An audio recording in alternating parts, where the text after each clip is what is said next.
Muy bien, existen varias pruebas para el motor que pueden ser las pruebas normales que se hacen comúnmente, las pruebas adicionales que nosotros podemos pedir y las pruebas bajo pedido que también podemos pedir. Las pruebas normales generalmente el proveedor nos las entrega en un oficio al momento de que nosotros hacemos una compra de un motor. Esto es para que nosotros podamos tener la seguridad de que el motor que estamos utilizando cuenta con medidas, que está hecho como debe de ser y que su calidad es buena. Para ello, nosotros vamos a encontrar ciertos datos que nos pueden entregar ahí. Entre ellos puede ser la resistencia en lo que son las fases del estator y lo que son también las fases del rotor. Esto se debe a que nosotros vamos a encontrar ¿cómo les puedo decir? Un límite, vaya. Lo que nos puede decir es que hasta aquí le puedes dar tú, con su conductividad. De igual manera, la rigidez dieléctrica del devanado del estator y del devanado del rotor, que es más que nada cuánto puede resistir, o más bien a otras descargas. Existe una resistencia que es la resistencia que él tiene a sus propias descargas, y otra resistencia que es a la que el motor experimenta. Si estamos hablando de, ¿cómo les puedo decir?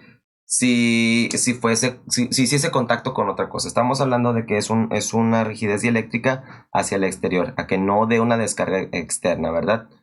También se hace un chequeo de la secuencia de las fases en lo que viene siendo la caja de bornes, donde nosotros estamos conectando, donde nosotros estamos haciendo nuestras conexiones para el motor. Y pues también se revisa un nivel de aislamiento en el estator y en el rotor. Nivel de aislamiento con respecto a obviamente descargas que se pueden generar ahí mismo, corrientes parásitas que se pueden suceder, y pues obviamente debido a la manipulación, porque estamos hablando de que son motores que están siendo hechos por personas, pues también se tiene que hacer una prueba para saber que todo esté haciéndose correctamente. Las pruebas adicionales para el motor pueden ser lo que es el ensayo de calentamiento, que esto sería si nuestro motor es sometido a una descarga o a una carga eléctrica muy superior a la que puede tener, pues obviamente saber si lo resiste o no. Rendimiento por suma de pérdidas, sería lo mismo. Nosotros estaríamos revisando lo que es con las otras dos pruebas que siguen abajo, que son las características de funcionamiento del vacío y una característica de cortocircuito a tensión reducida, donde nosotros experimentamos que el motor se tiene que hacer una prueba de bajo voltaje a ver cuánto tolera o cuánto puede resistir, o si la resiste. Una curva de característica del vacío, donde nosotros vamos a ver cuál es su fuerza si no le ponemos ninguna carga, perdón, también cuál es su comportamiento si no tiene ninguna carga. Y estas mismas también nos van a entregar una suma, un rendimiento de suma por pérdidas, que va a ser pérdidas por roce, pérdidas por calentamiento, pérdidas por bajo voltaje, etcétera, etcétera. Se nos entrega un reporte donde nosotros podemos ver ese tipo de pérdidas. Obviamente, estas pruebas se les hacen a los motores, pero nosotros las tenemos que solicitar a nuestro fabricante o a nuestro proveedor. Y existen otras que son un poquito más detalladas, que pueden ser, por ejemplo, las de medida de par durante el arranque, que es más que nada medir cuánta fuerza me está dando al momento de que el motor sale de su momento de inercia y después se estabiliza. Hagan de cuenta que hace una curva, por ejemplo, si podemos ver el mouse, sube y luego después se empieza a estabilizar, ¿sí? Esto se debe a que el motor requiere o demanda más energía durante su proceso de arranque. Y también, pues obviamente, tenemos que saber cuánta fuerza está entregando en su momento de arranque para que se estabilice. ¿Por qué? Porque si nosotros conectamos un motor a una banda y él tiene que mover una fuerza y esta banda está detenida, el motor al momento de que quiera arrancar tal vez no pueda ser suficiente para mover la banda, ¿sí? Necesite más ayuda para poder moverla. Entonces lo que puede suceder es que el motor se nos amarre y se empieza a calentar y por lo tanto se destruya, se quemen los embobinados dentro del rotor o del estator y pues tengamos que reemplazarlo. Entonces necesitamos tomar una medida de par de arranque para saber si la fuerza de arranque que tiene es suficiente para también mover o romper lo que viene siendo el momento de inercia de lo que queremos mover, y después cuando esté estable, pues ahora sí lo pueda utilizar. Viéndolo de esta manera es como si yo les dijera a ustedes que muevan una caja. Entonces cuando ustedes mueven una caja al principio es muy difícil mover la caja. Sin embargo, conforme ustedes aplican mucha fuerza y la pueden conseguir mover, después la fuerza que ustedes requieren para moverla es mínima, porque ustedes ya rompieron el momento de inercia. Es lo mismo con los motores.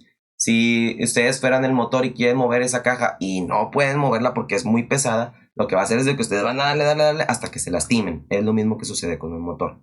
Medida de ruidos, como les comentaba antes, en la corriente alterna existen también frecuencias que se pueden medir por decibeles y que generalmente son ruidos que existen en la red que no deben de estar, por lo cual se les aplican ciertos filtros para que podamos tener una frecuencia de red adecuada y que podamos trabajar con nuestros motores o con nuestros transformadores de manera óptima.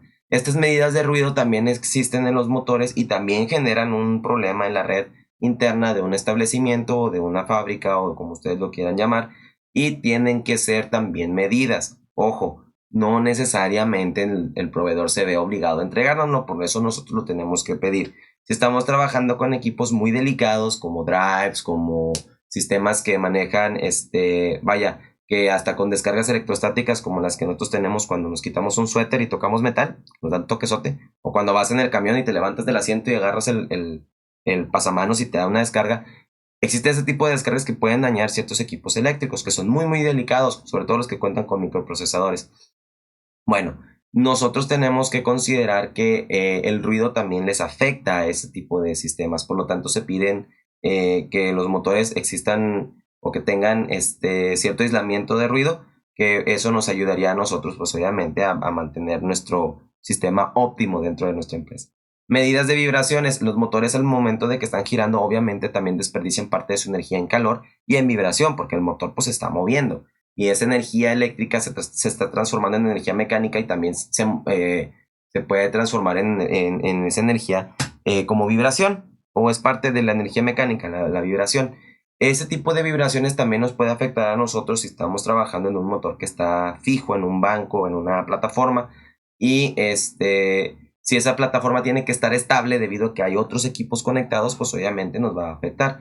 Se venden, hay empresas que venden amortiguadores, aunque no lo crean, amortiguadores para las bases de motor, con los cuales nosotros podemos controlar ese tipo de vibraciones, absorberlas y disiparlas de otra manera. Si nosotros también estamos trabajando con motores que son muy ruidosos o que tienen mucha carga, pues obviamente ese tipo de vibraciones puede afectar a la estabilidad del motor, a su sujeción con alguna base o algo, y lo que podría generar es de que si el motor vibra mucho o está vibrando demasiado, conforme pasa el tiempo puede romper lo que vienen siendo los tornillos que lo tienen sujeto y se nos podría volcar en dado caso de que la carga se lo supere o que la carga se detenga. El motor simple y sencillamente sale volando, se puede destruir su flecha y generaría un problema muy grande. De hecho, en fábrica es muy común que se hagan este tipo de medidas o que se hagan este tipo de pruebas al momento de que van a sacar el motor. Y el fabricante, si tú vas y le dices, oye, quiero que me hagas estas pruebas del motor que te compré. Ah, bueno, ok, sí las tengo, aquí están. Yo se las hago para saber si mi motor es óptimo o no. No queremos un motor que esté vibrando como cascabel si lo vamos a utilizar, no sé, para un compresor o para un tanque o para una bomba de agua, porque pues obviamente no va a estar rindiéndonos de manera adecuada.